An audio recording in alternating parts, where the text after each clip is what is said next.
executive orders today. One of them designating English as the national language of the United States. This is the first time in U.S. history that official language has been designated on a national level. The U.S. Census Bureau says roughly 80% of American households use English as a primary language. Dozens of states have already approved legislation that makes English their official language. California made English the official state language with a ballot measure in 1986. President Trump also signing another executive order today which aims to increase domestic timber production. There's growing fallout tonight.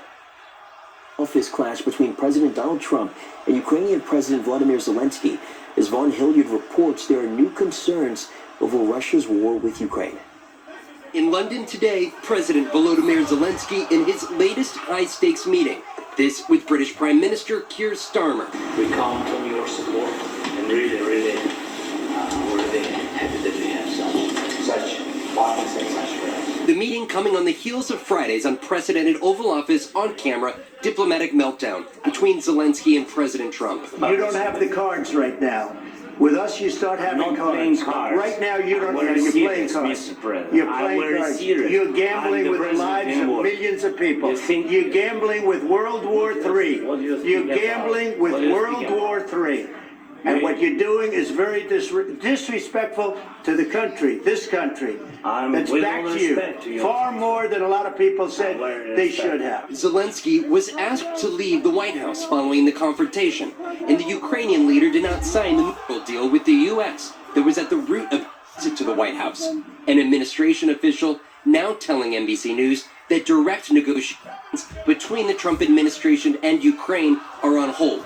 Secretary of State Marco Rubio taking to television last night to add to the administration's derision of Zelensky. Don't come here and create a such scenario where you're going to start lecturing us about how diplomacy isn't going to work. But in London today, the Ukrainian president his country's war with Russia since Vladimir Putin chose to invade Ukraine more than 3 years ago, a more welcome reception. We stand with you, with Ukraine, for as long as it may take. Most U.S. allies in the last 24 hours echoing that support for Zelensky, from Europe to Australia to Canada. French President Emmanuel Macron posting, "There is an aggressor, Russia. There is a victim, Ukraine." Others urging Ukraine not to turn away from the U.S. President Andrzej Duda of Poland pushing Zelensky to return to the negotiating table, saying that's his best position to end the war, as President Trump had this warning last night. Either we're going to end it or let him fight it out. And if he fights it out, it's not going to be pretty. Because without us, he doesn't win. There's more to Zelensky's visit to London and his meeting with Minister Starmer. The two leaders will host a summit for European leaders tomorrow about their own strategy toward ending Ukraine's war with Russia.